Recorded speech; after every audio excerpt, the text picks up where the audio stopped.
A Christmas Carol in Prose, being A Ghost Story of Christmas by Charles Dickens.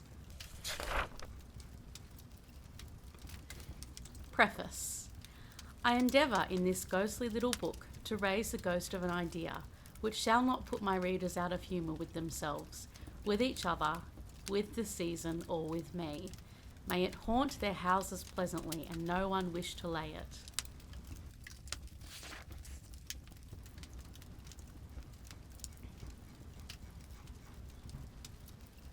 A Christmas Carol, Stave 1, Marleys Ghost.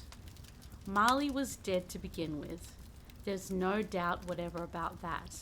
The register of his burial was signed by the clergyman, the clerk, the undertaker, and the chief mourner. Scrooge signed it, and Scrooge's name was good upon change for anything he chose to put his hand to. Old Marley was as dead as a doornail. Mind, I don't mean to say that I know of my own knowledge what there is particularly dead about a doornail. I might have been inclined myself to regard a coffin nail as the deadest piece of ironmongery in the trade. But the wisdom of our ancestors is in the simile, and my unhallowed hands shall not disturb it, or the country's done for. You will therefore permit me to repeat emphatically that Marley was as dead as a doornail. Scrooge knew he was dead? Of course he did. How could it be otherwise? Scrooge and he were partners for I don't know how many years. Scrooge was his sole executor, his sole administrator, his sole assign, his sole residuary legatee, his sole friend and sole mourner. And even Scrooge was not so dreadfully cut up by the sad event, but that he was an excellent man of business on the very day of the funeral, and solemnized it with an undoubted bargain. The mention of Marley's funeral brings me back to the point I started from. There is no doubt that Marley was dead. This must be distinctly understood, or nothing wonderful can come of the story I am going to relate. If we were not perfectly convinced that Hamlet's father died before the play began, there would be nothing more remarkable in his taking a stroll at night, in an easterly wind upon his own ramparts, than there would be in any other middle-aged gentleman rashly turning out after dark in a breezy spot, say St. Paul's churchyard for instance, literally to astonish his son's weak mind. Scrooge never painted out old Marley's name. There it stood, years afterwards, above the warehouse door, Scrooge and Marley. The firm was also known as Scrooge Marley. Sometimes people new to the business called it Scrooge, and sometimes Marley, but he answered to both names. It was all the same to him. Oh, but he was a tight-fisted hand at the grindstone, Scrooge, a squeezing, wrenching, grasping, scraping, clutching, covetous old sinner, hard and sharp as flint, from which no steel had ever struck out generous fire, secret and self-contained and solitary as an oyster. The cold within him froze his old features, nipped his pointed nose, shrivelled his cheek, stiffened his gait, made his eyes red, his thin lips blue, and spoke out shrewdly in his grating voice. A frosty rime was on his head and on his eyebrows and his wiry chin. He carried his own low temperature always about with him. He iced his office in the dog days and didn't thaw it 1 degree at Christmas. External heat and cold had little influence on Scrooge. No warmth could warm, no wintry weather chill him. No wind that blew was bitterer than he. No falling snow was more intent upon its purpose. No pelting rain less open to entreaty. Foul weather didn't know where to have him. The heaviest rain and snow and hail and sleet could boast of the advantage over him in only one respect. They often came down handsomely, and Scrooge never did. Nobody ever stopped him in the street to say with gladsome looks, "My dear Scrooge, how are you? When will you come to see me?" No beggars implored him to bestow a trifle. No children asked him what it was o'clock. No man or woman ever once in all his life inquired the way to such and such a place of Scrooge.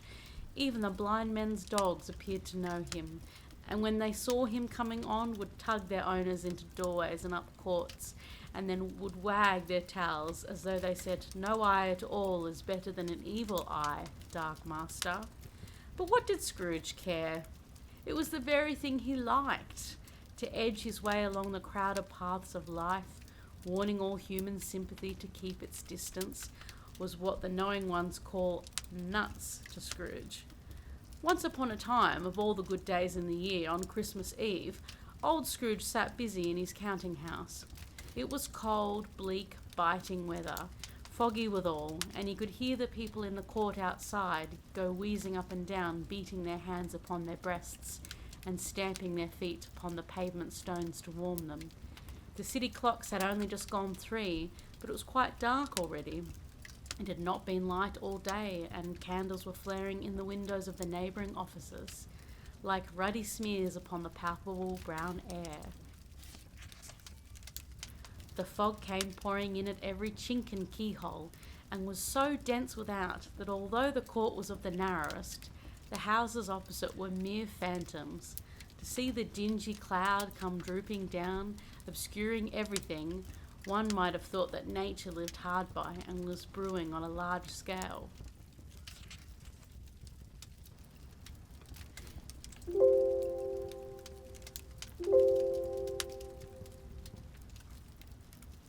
A Christmas Carol in Prose, being A Ghost Story of Christmas by Charles Dickens.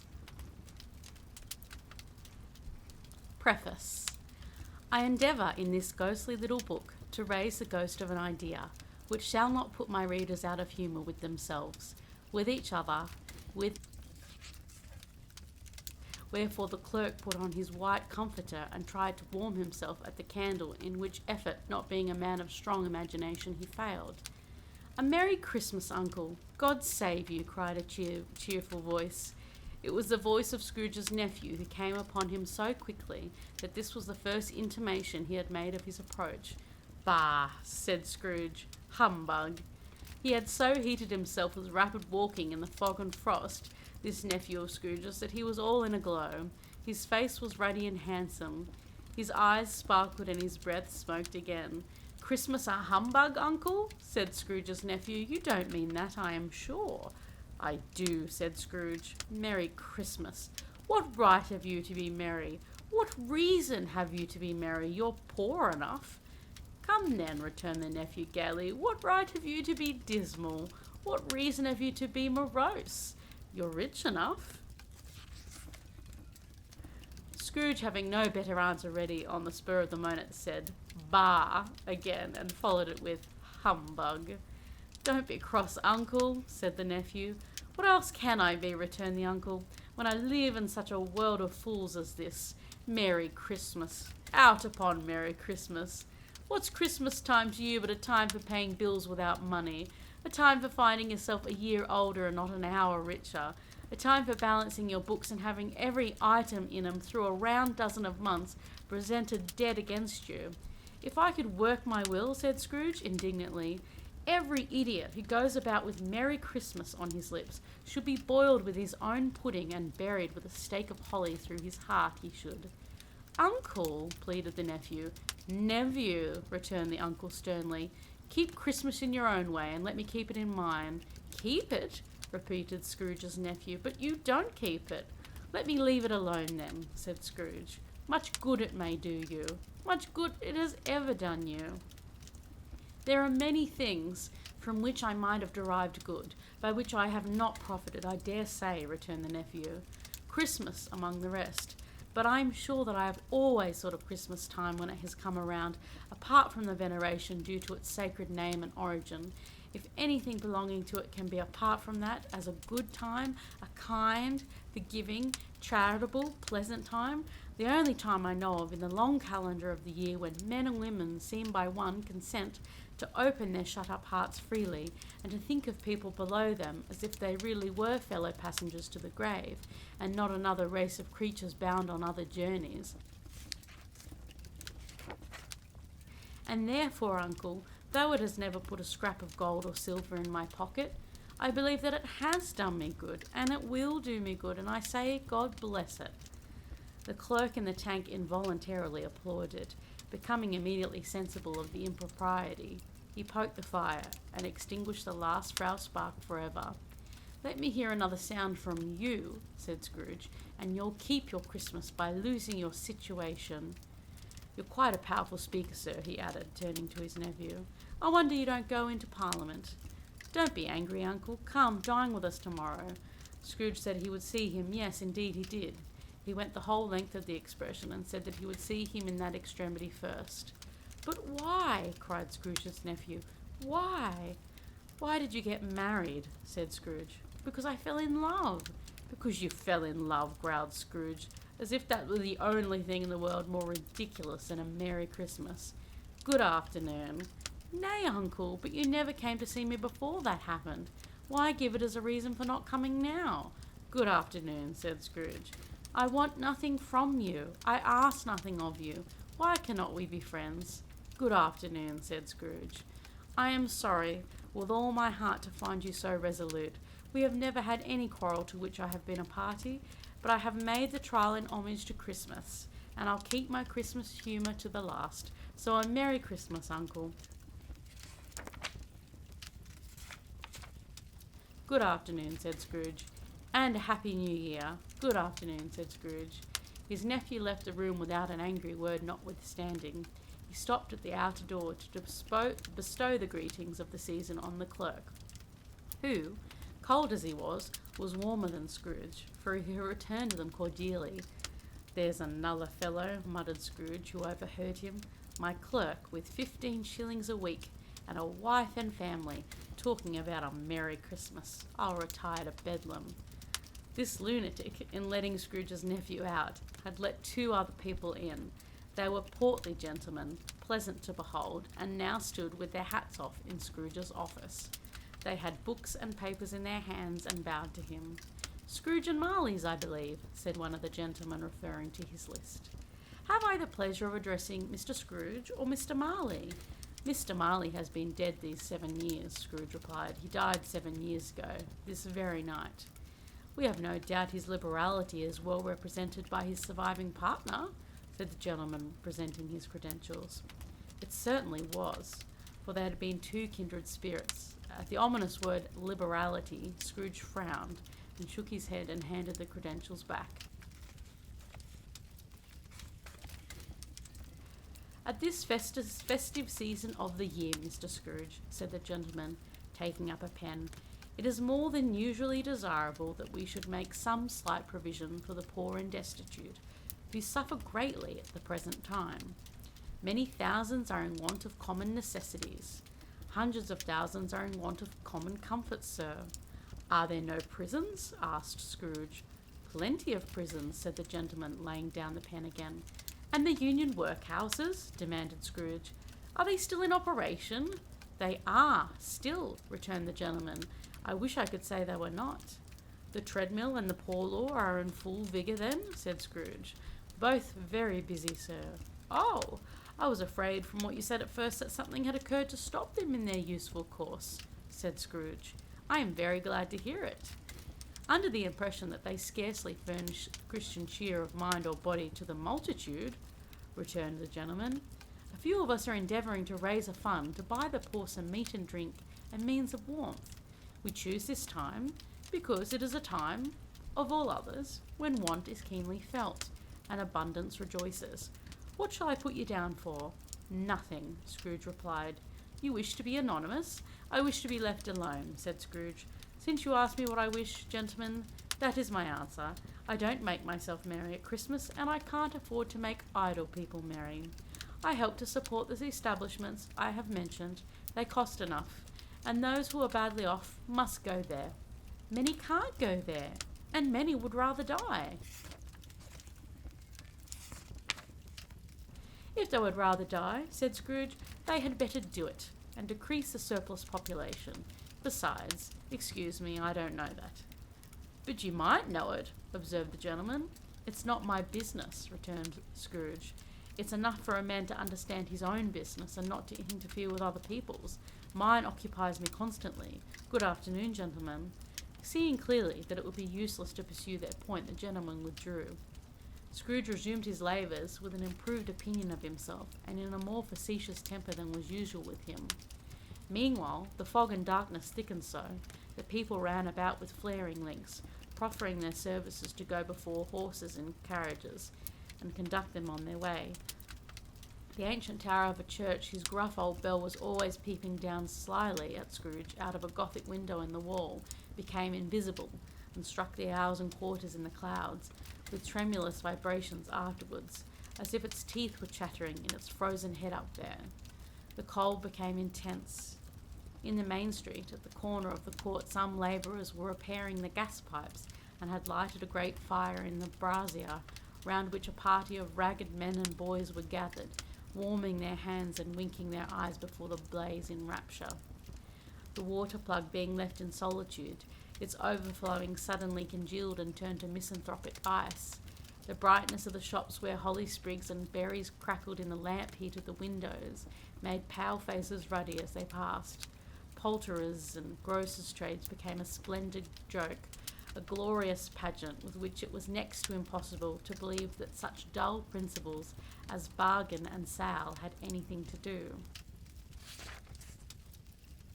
The Lord Mayor, in the stronghold of the mighty mansion house, gave orders to his 50 cooks and butlers to keep Christmas as a Lord Mayor's household should, and even the little tailor, whom he had fined 5 shillings on the previous Monday for being drunk and bloodthirsty in the streets, stirred up tomorrow's pudding in his garret, while his lean wife and baby sallied out to buy the beef.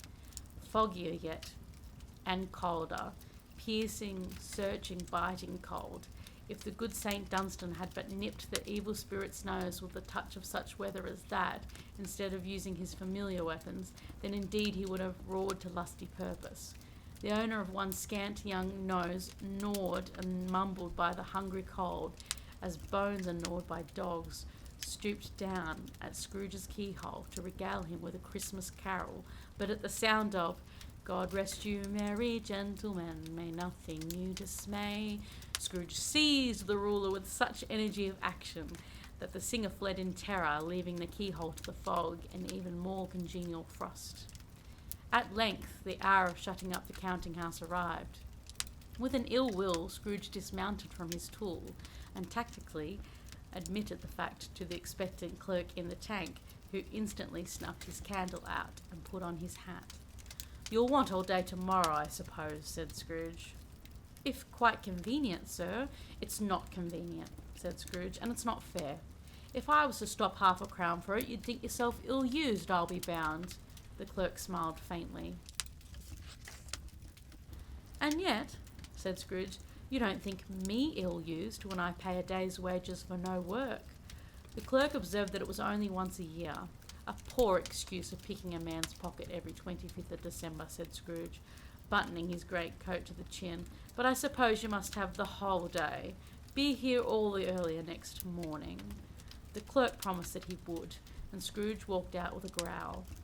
The office was closed in a twinkling, and the clerk, with the long ends of his white comforter dangling below his waist, for he boasted no great coat, went down a slide on Cornhill at the end of a lane of boys 20 times, in honour of it being Christmas Eve, and then ran home to Camden Town as fast as he could pelt to play at blind man's buff.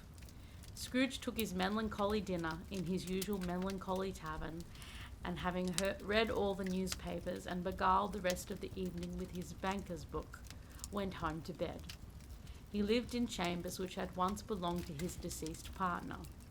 They were a gloomy suite of rooms, in a lowering pile of building up a yard, where it had so little business to be, that one could scarcely help fancying it must have run there when it was a young house, playing at hide-and-seek with other houses, and had forgotten the way out again. It was old enough now, and dreary enough, for nobody lived in it but Scrooge, the other rooms being all let out as offices. The yard was so dark that even Scrooge, who knew its every stone, was fain to grope with his hands.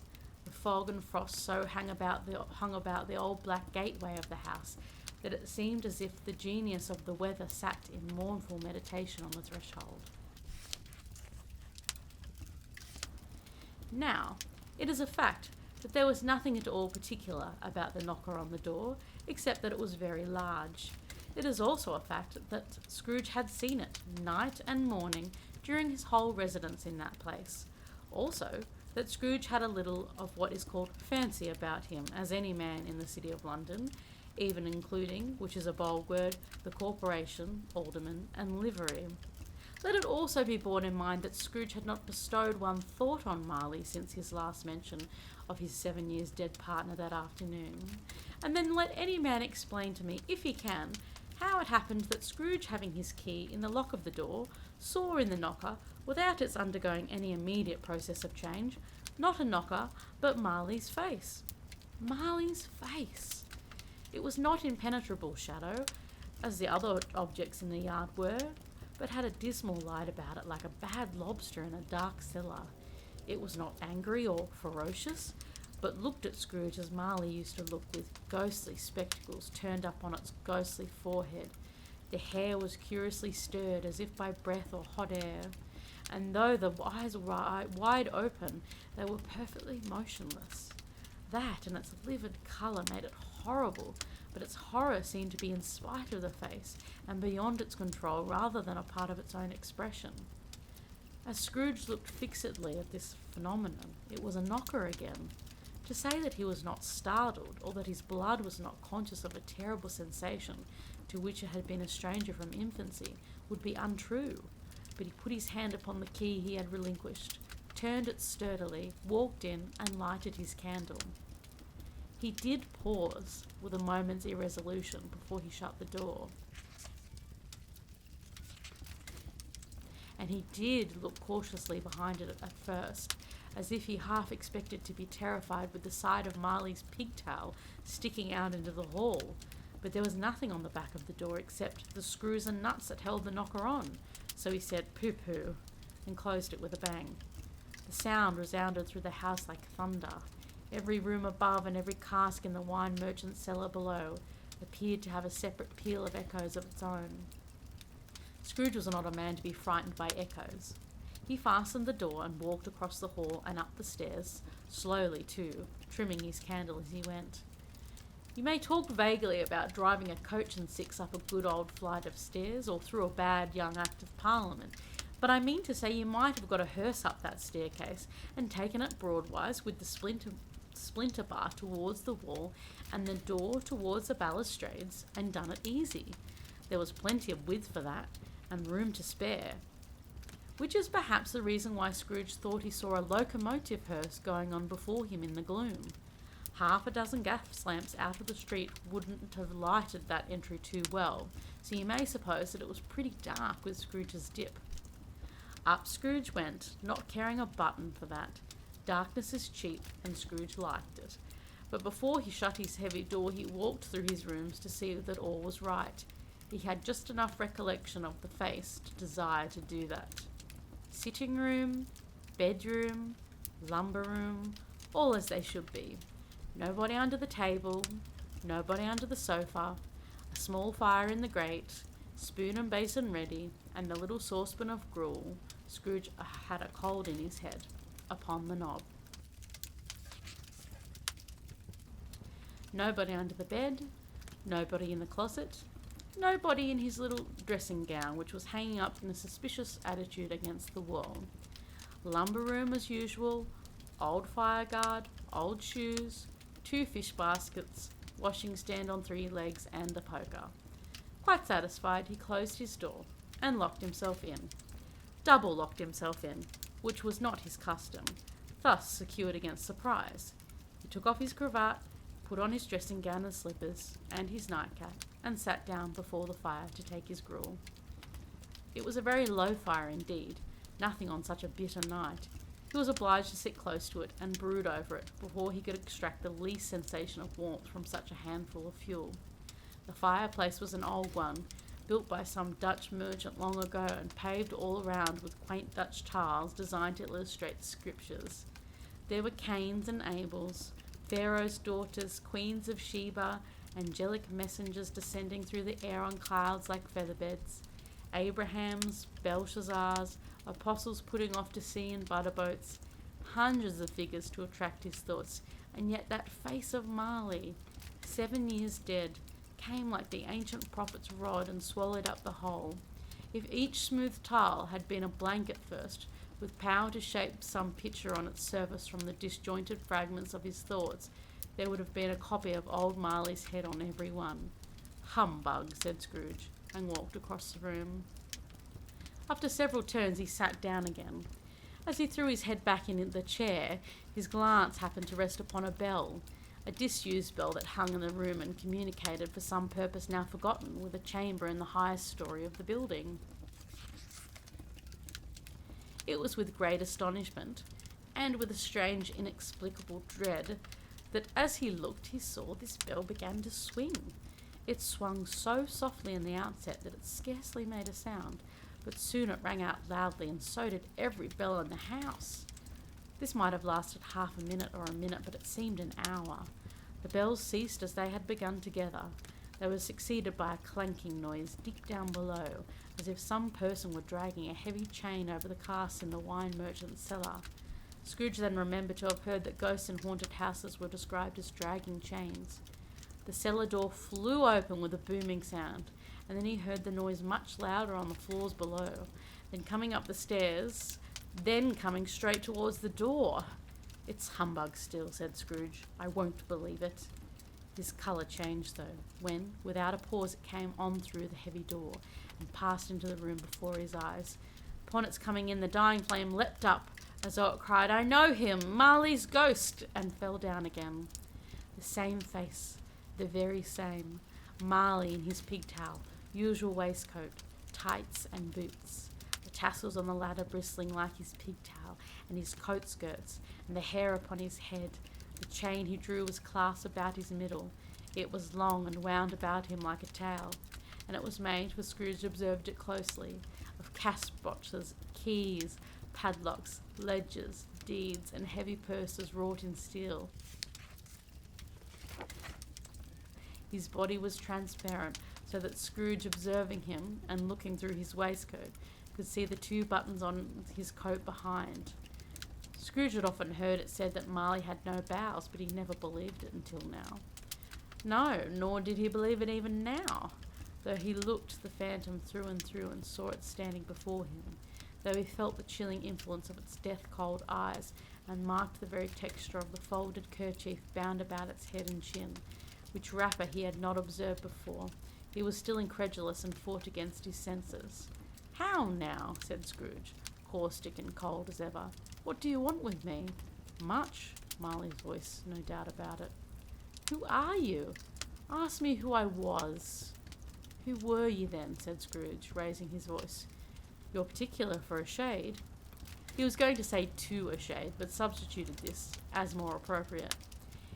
"In life, I was your partner, Jacob Marley." Can you sit down?" asked Scrooge, looking doubtfully at him. "I can."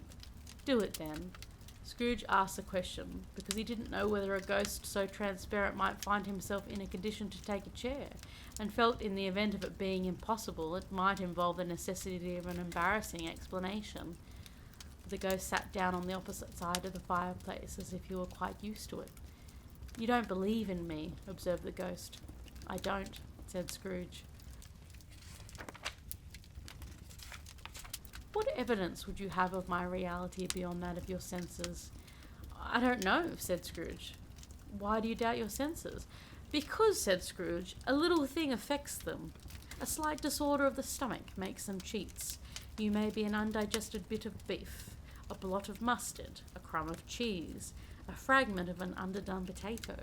There's more of gravy than of grave about you, whatever you are." Scrooge was not much in the habit of cracking jokes, nor did he feel in his heart by any means waggish then. The truth is that he tried to be smart as a means of distracting his own attention and keeping down his terror, for the spectre's voice disturbed the very marrow in his bones.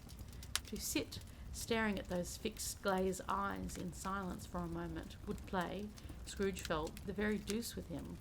There was something very awful, too, in the spectre's being provided with an infernal atmosphere of its own.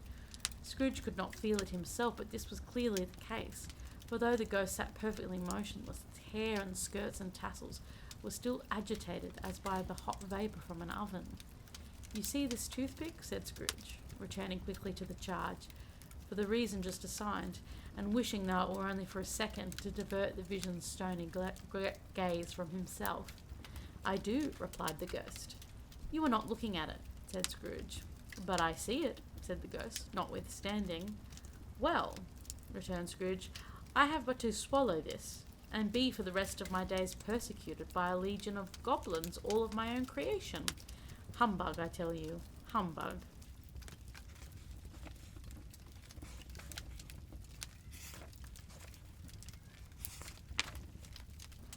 At this, the spirit raised a frightful cry and shook its chain with such a dismal and appalling noise that Scrooge held on tight to his chair to save himself from falling in a swoon. But how much greater was his horror when the phantom, taking off the bandage round his head, as if it were too warm to wear indoors, its lower jaw dropped down upon its breast. Scrooge fell upon his knees and clasped his hands before his face. "Mercy," he said. "Dreadful apparition, why do you trouble me?" "Man of the worldly mind," replied the ghost, do you believe in me or not?" "I do," said Scrooge. "I must. But why do spirits walk the earth, and why do they come to me?" "It is required of every man," the ghost returned, "that the spirit within him should walk abroad among his fellow men and travel far and wide, and if that spirit goes not forth in life, it is condemned to do so after death. It is doomed to wander through the world. Oh, woe is me, and witness what it cannot share, but might have shared on earth and turned to happiness." Again the spectre raised a cry and shook its chain and wrung its shadowy hands. "You are fettered," said Scrooge, trembling. "Tell me why." "I wear the chain I forged in life," replied the ghost. "I made it link by link and yard by yard. I girded it on of my own free will, and of my own free will I wore it. Is its pattern strange to you?" Scrooge trembled more and more. "Or would you know," pursued the ghost, "the weight and length of the strong coil you bear yourself? It was full and heavy as this 7 Christmases ago. You have laboured on it since. It is a ponderous chain." Scrooge glanced about him on the floor, in the expectation of finding himself surrounded by some 50 or 60 fathoms of iron cable, but he could see nothing. "Jacob," he said imploringly. "Oh, Jacob Marley, tell me more. Speak comfort to me, Jacob." "I have none to give," the ghost replied. "It comes from other regions, Ebenezer Scrooge, and is conveyed by other ministers to other kinds of men. Nor can I tell you what I would. A very little more is all permitted to me. I cannot rest. I cannot stay. I cannot linger anywhere. My spirit never walked beyond our counting house. Mark me. In life, my spirit never roved beyond the narrow limits of our money-changing hole, and weary journeys lie before me." It was a habit with Scrooge, whenever he became thoughtful, to put his hands in his breeches pockets. Pondering on what the ghost had said, he did so now, but without lifting up his eyes or getting off his knees. "You must have been very slow about it, Jacob," Scrooge observed, in a business-like manner, though with humility and deference. "Slow?" the ghost repeated. 7 years dead," mused Scrooge, "and travelling all the time?" "The whole time," said the ghost. "No rest, no peace, incessant torture of remorse?" "You travel fast," said Scrooge. "On the wings of the wind," replied the ghost. "You might have got over a great quantity of ground in 7 years," said Scrooge. The ghost, on hearing this, set up another cry, and clanked its chain so hideously in the dead silence of the night that the ward would have been justified in indicting it for a nuisance. "Oh, captive bound and double-ironed," cried the phantom, "not to know that ages of incessant labour by immortal creatures, for this earth must pass into eternity before the good of which it is susceptible is all developed. Not to know that any Christian spirit working kindly in its own little sphere, whatever it may be, will find its mortal life too short for its vast means of usefulness. Not to know that no space of regret can make amends for one's life opportunities misused. Yet such was I, oh, such was I." "But you were always a good man of business, Jacob," faltered Scrooge, who now began to apply this to himself. "Business?" cried the ghost, wringing its hands again. "Mankind was my business. The common welfare was my business. Charity, mercy, forbearance, and benevolence were all my business. The dealings of my trade were but a drop of water in the comprehensive ocean of my business. It held up its chains at arm's length, as if it were ready the cause of all its unavailing grief, and flung it heavily upon the ground again. At this time of the rolling year, the spectre said, I suffer most. Why did I walk through crowds of fellow beings with my eyes turned down, and never raise them to that blessed star which led the wise man to a poor abode? Were there no poor homes to which its light could have conducted me? Scrooge was very dismayed to hear the spectre going on at this rate, and began to quake exceedingly. Hear me, cried the ghost. My time is nearly gone. I will, said Scrooge, but don't be hard upon me, don't be flowery, Jacob, pray. How is it that I appear before you in a shape that you can see? I may not tell. I have sat invisible beside you many and many a day. It was not an agreeable idea. Scrooge shivered and wiped the perspiration from his brow. There is no light part of my penance, pursued the ghost. I am here tonight to warn you that you have yet a chance and a hope of escaping my fate, a chance and a hope of my procuring Ebenezer. You were always a good friend to me, said Scrooge. Thank ye. You will be haunted, resumed the ghost, by 3 spirits. Scrooge's countenance fell almost as low as the ghost's had done. Is that the chance and hope you mentioned, Jacob? He demanded in a faltering voice. It is. I think I'd rather not, said Scrooge. Without their visits, said the ghost, you cannot hope to shun the path I tread. Expect the first tomorrow, when the bell tolls 1. Couldn't I take 'em all at once and have it over, Jacob? Hinted Scrooge. Expect the second on the next night at the same hour. The third upon the next night, when the last stroke of 12 has ceased to vibrate. Look to see me no more, and look that, for your own sake, you remember what has passed between us. When it had said these words, the spectre took its wrapper from the table and bound it round its head as before. Scrooge knew this by the sound its teeth made when the jaws were brought together by the bandage. He ventured to raise his eyes again and found his supernatural visitor confronting him in an erect attitude, with its chain wound over and about its arm. The apparition walked backward from him, and at every step it took, the window raised itself a little, so that when the spectre reached it, it was wide open. It beckoned Scrooge to approach, which he did. When they were within 2 paces of each other, Marley's Ghost held up its hand, warning him to come no nearer. Scrooge stopped, not so much in obedience as in surprise and fear, for on the raising of the hand he became sensible of confused noises in the air, incoherent sounds of lamentation and regret, wailings inexpressibly sorrowful and self-accusatory. The spectre, after listening for a moment, joined in the mournful dirge and floated out upon the bleak dark night. Scrooge followed to the window. Desperate in his curiosity, he looked out. The air was filled with phantoms, wandering hither and thither in restless haste, and mourning as they went. Every one of them wore chains like Marley's Ghost. Some few, they might be guilty governments, were linked together. None were free. Many had been personally known to Scrooge in their lives. He had been quite familiar with one old ghost in a white waistcoat, with a monstrous iron safe attached to its ankle, who cried piteously at being unable to assist a wretched woman with an infant, whom it saw below upon a doorstep. The misery with them all was clearly that they sought to interfere for good in human matters and had lost the power forever. Whether these creatures faded into mist, or mist enshrouded them, he could not tell, but they and their spirit voices faded together, and the night became as it had been when he walked home. Scrooge closed the window and examined the door by which the ghost had entered. It was double-locked, as he had locked it with his own hands, and the bolts were undisturbed. He tried to say humbug, but stopped at the first syllable, and being, from the emotion he had undergone, or the fatigues of the day, or his glimpse of the invisible world, or the dull conversation of the ghost, or the lateness of the hour, much in need of repose, went straight to bed, without undressing, and fell asleep upon the instant.